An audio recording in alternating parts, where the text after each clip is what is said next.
WCBI News at 10 starts now. Thank you for joining us tonight. I'm Quentin Smith. Campaign ads, endorsements, and candidate visits, they've all picked up in the last week. And tomorrow we find out what kind of impact it'll have here in the state. Tuesday is primary election day in Mississippi, and Courtney Ann Jackson finds out what's driving some of the voters. If you ask folks what's driving them to the polls, you'll get a mixed bag of answers. For Democrats, they want change. We already know who we're going to vote for and everything. And I think people is ready for a different change, you know. And we've been kind of going through since the last elections. We just want to get out and try to make a difference. It's an overall feeling. I want to see some change and some different people. Some Republicans want to keep those seats red, but say this about the primaries. You know, I don't pay too much attention to the other side because I know there's no chance I'm going to vote that way. A Christian conservative and, you know, someone who will vote for President Trump, you know, it's not the most exciting thing in the world, but, you know, I will go out and support him. Part of the national conversation has been focused on the young voters. There's a slight question mark for what the young vote totals will be in Mississippi because it's spring break for most. The organization Mississippi Votes has been working to make sure they're still engaged. Our fellows have really been trying to urge their peers to cast absentee votes. So even at JSU and Millsap, students have been bused from the campus to the circuit clerk's office to cast their votes. Some who were going to school out of state weren't keyed in until they made it home for the break. I realized that primary was tomorrow for Mississippi because I go to Sanford in Alabama, and so for them the primary was last Tuesday, and I was kind of upset that I wasn't able to vote. So when I found out last night, my dad was like, yeah, you can just go with us whenever we go, and so I was really actually kind of excited to do so. Courtney Ann Jackson, WCBI News.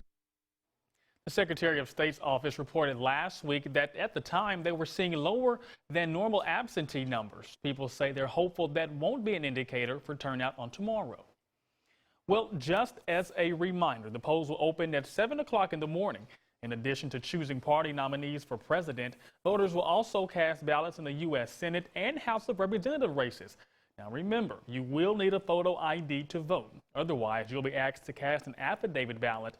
And don't forget, voters are prohibited from taking pictures of their marked ballots. The polls will close tomorrow at 7 p.m. A dispute over money for building repairs leads to a lawsuit being filed against the Columbus Municipal School District. Middlesex Insurance Company, which is out of Wisconsin, filed the suit and says it involves the insurance policy at Hunt Intermediate School. In the complaint, Middlesex says it has paid the district around $3.6 million, and they're claiming CMSD is not entitled to any additional coverage. This all stems from the damage Hunt received during the 2019 tornado. The district is trying to get coverage on 3 buildings that were damaged and claims repairs will cost $14 million. However, the insurance company believes it'll only take around $4.8 million.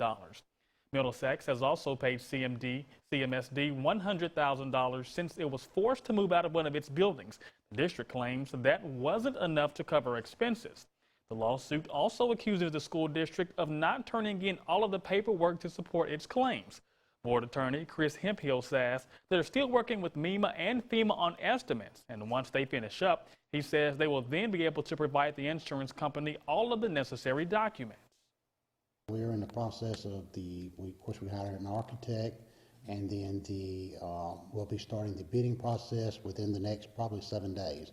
The bids will the publication for bids will start, and then we hope to have bids by mid-April, and then we'll know a lot more about where things stand. The Hunt Museum was also damaged in that storm. However, it is not covered under this insurance policy. As of now, Hemphill says the school district has not been served, and of course we'll continue to follow this developing story and bring you the latest details as they become available. It was a mild day, 60s and 70s, fast-moving clouds. We had a few isolated showers earlier. That's our time lapse from Louisville, Mississippi, but more clouds than anything else today, even though we had a little taste of sun. Temperatures still in the low to mid-60s in many spots around here. We have some light showers advancing into the region. A little bit of steadier rain for you in Winona, back to Coffeyville and Oxford, but A scattered shower type situation for us tonight. Temperatures, worst case scenario, upper 50s to low 60s. So that's what's in store for our Monday night, Tuesday morning. Here's our first alert forecast for your Tuesday. Election day in Mississippi. There's Lila the kitty cat, looking up at something, maybe some showers in the morning, looking up at that rain. A chance of showers by midday. In the afternoon, I think a mix of clouds and sunshine. Temperatures getting back into the 70s. So that's the way it's looking for tomorrow. We may see some stronger storms Wednesday afternoon. More on that coming up. Another state inmate has died tonight. The unidentified prisoner was serving a life sentence for homicide at the Central Mississippi Correctional Facility in Rankin County. Foul play is not suspected, but an autopsy will be performed to determine official cause of death. The inmate's name will be released after his family is notified. The U.S. Supreme Court will hear the case of a Lee County man sentenced to life without parole for killing his grandfather. Brett Jones was convicted of stabbing Burtis Jones to death in 2004. The High Court will decide if Jones is eligible for parole under a law that says juvenile offenders who've shown the ability to reform while in prison can be freed. Jones' attorneys point to the fact that the now 29-year-old has completed his GED, shown full remorse for the murder, and is preparing to take college courses as evidence of his reform. The case will be heard in the court's next session. It's been 5 years now since 28-year-old Christopher Haywood was shot to death during an armed robbery at the local express service station in Macon. 4 people were arrested in connection in the investigation, but new developments resulted in those suspects being released on bond and investigators rethinking the direction of the case. Our Bobby Martinez has more on how the community and the DA are teaming up to help find the killer. Christopher Haywood and his family deserve justice. It has been an investigation with many twists and turns. A fatal shooting at the local express service station on Jefferson Street in 2015 remains a mystery. Chris Haywood was a beloved member of the Noxubee County community. At the time of the shooting, WCBI caught up with Lil Hamill, who worked at the gas station. Hamill says Haywood had only been working there for a few months before he was killed. I know he was a young, outstanding person in this town. His granddaddy was a preacher here for a long while. After nearly 5 years, trails can go cold, so the community and district attorney Scott Colomb are working together to turn up the heat. Local businesses in Noxubee County offered a $5,000 reward for any information about the murder of Christopher Haywood, and as district attorney, I offered a $5,000 match for that reward because it's very important that anybody that has information about this murder come forward. Colomb says this investigation has suffered some setbacks. Unfortunately, there wasn't very much physical evidence collected at the time, which has made it difficult, and also the investigation has taken some twists and turns that were unexpected, but I'm going to do everything in my power to try to solve the case. He seems like Mr. Haywood, from all accounts, was a fantastic person, a giving person, and his family has been very understanding and patient, and so I'll never give up. Colomb says he hopes this reward will encourage anyone with any information to come forward. We have to treat everybody like it was our loved one. If our loved one had been murdered, we want justice, and so the Haywood family deserves that too. That was our Bobby Martinez reporting there. Now, if you have any information on this case, you can find out how to share that info on our website at WCBI.com. Well, now time to send things over to Chief Meteorologist Keith Gibson. Keith, I hear more rain is in the forecast. Just never ends. It never ends. We have more showers out there tonight, Quinton, and actually on Wednesday, there will be a disturbance up there across the high plains that could ride down this front and give rise to some stronger storms around here Wednesday afternoon. More on that, a look at your 7-day forecast after the break. WCBI First Alert Accuweather Forecast with Chief Meteorologist Keith Gibson. We're getting into the severe weather season right now, so our preparedness tour will continue this Saturday from 10 until noon. Academy Sports in Starkville.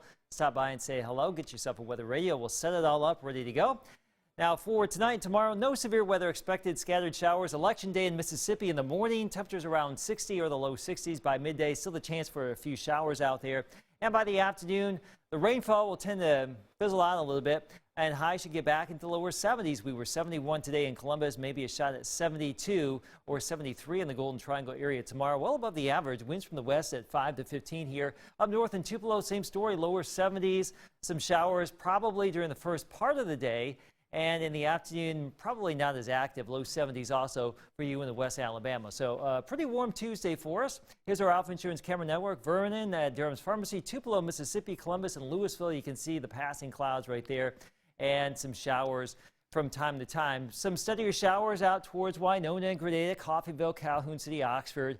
And this batch is moving from west to east. And that will be the general story as we go throughout the rest of the night. You see that front right here, that blue line? That's coming on in. It will stall out or just meander back and forth in the region really through the weekend, this upcoming weekend. So each and every day, a chance for some showers and storms out there. Tonight, basically rain. No real thunderstorm activity expected tonight. Low 60s for a Tuesday morning. And there you go by the afternoon. A lot of the rainfall will tend to fizzle. Temperatures warming into lower 70s in many spots. Fairly quiet tomorrow night, but as we get into your Wednesday, that frontal boundary is still around here. A little disturbance will ride along it, and we may see a line of showers and storms that could be on the gusty side in the afternoon and evening, and some hail potential with that as well if it comes together. It's a little bit iffy, but the data suggests there could be something there as we get into our day Wednesday. So there's a risk for some severe weather here Wednesday afternoon, evening, maybe even into early Wednesday night. We'll keep you updated on that. Definitely a better potential for some lightning and thunder. Not so much tonight, but you can see that flaring up with our forecast here as we get into Wednesday. Tonight, areas of showers staying a bit breezy out there and mild, lows down to around 60 more or less, upper 50s in a few spots. Tomorrow, 66 in Memphis, a shot at 75 or 76 in Jackson and Meridian for us.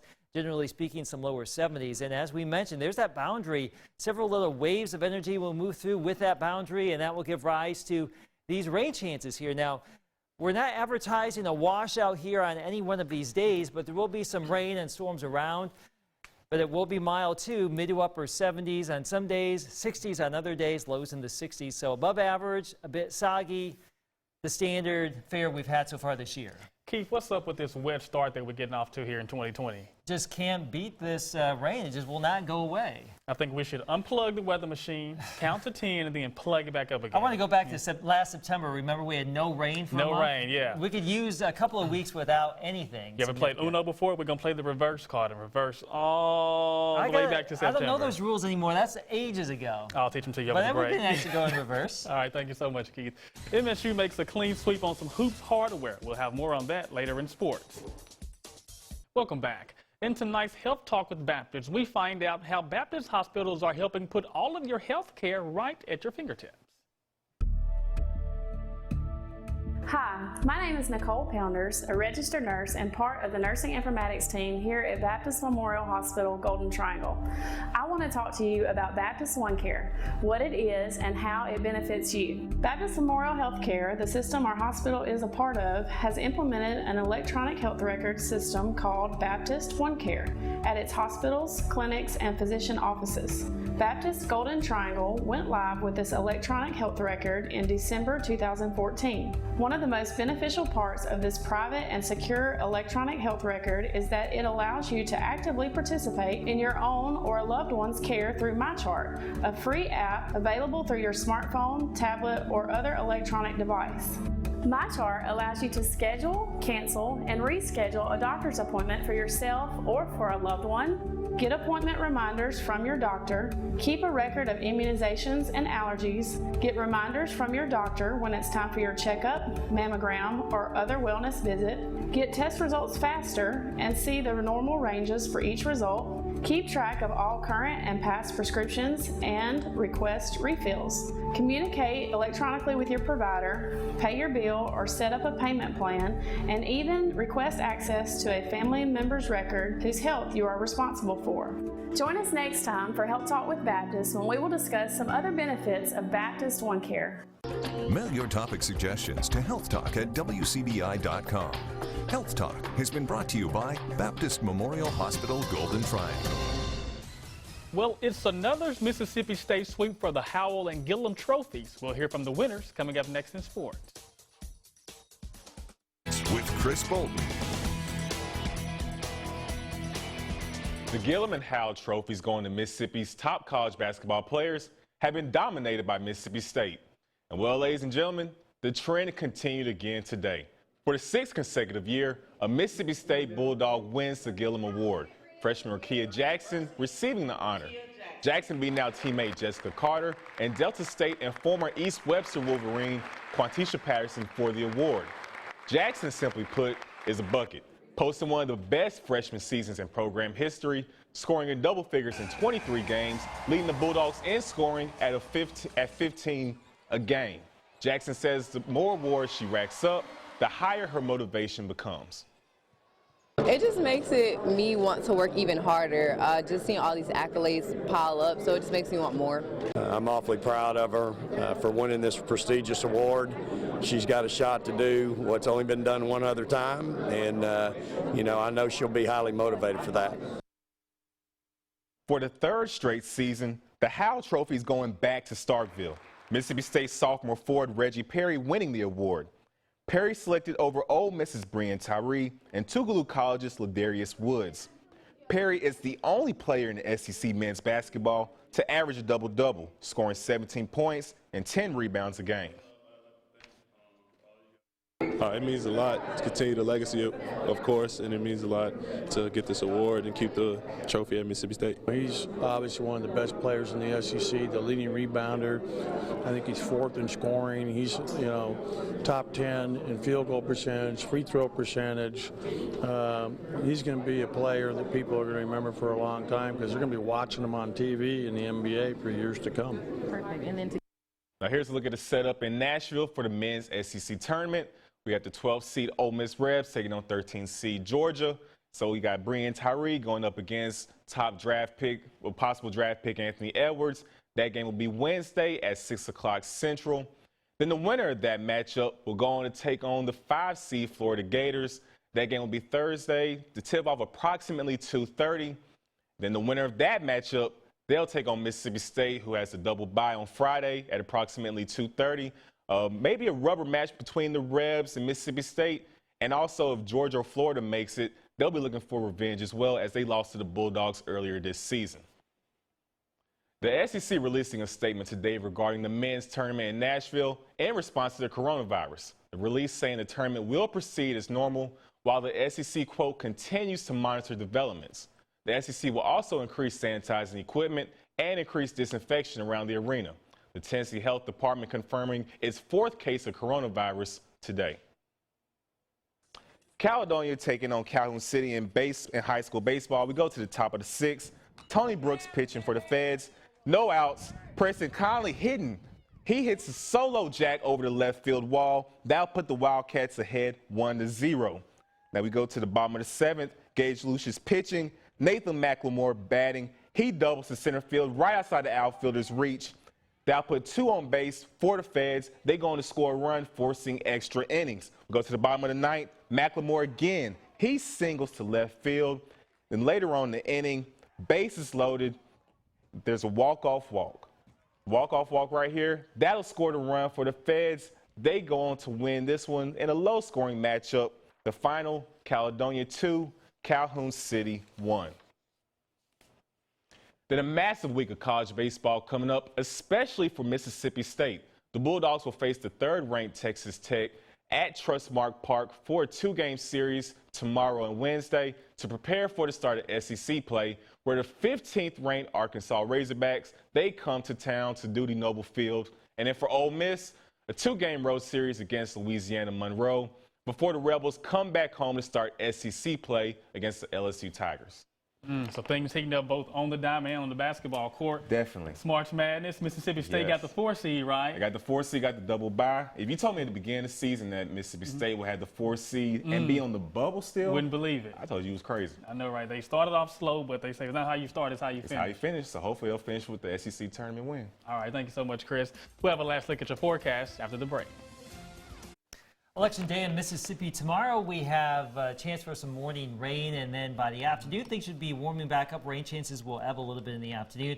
More storms possible Wednesday afternoon and evening. Some of those could be on the stronger side, and really, that's probably about the only day where we could see some strong storms, I think, at this point, but rain chances regardless. We told people to bring their IDs when they go vote tomorrow, but they also need to bring an umbrella. Yes, and the moon boots. And the moon boots. The moon boots from the 80s. I heard the moon boots. Okay. I don't have a pair of those. Well, gotta get them. Me and Chris are going to get a pair. All right. Have a good night, everyone.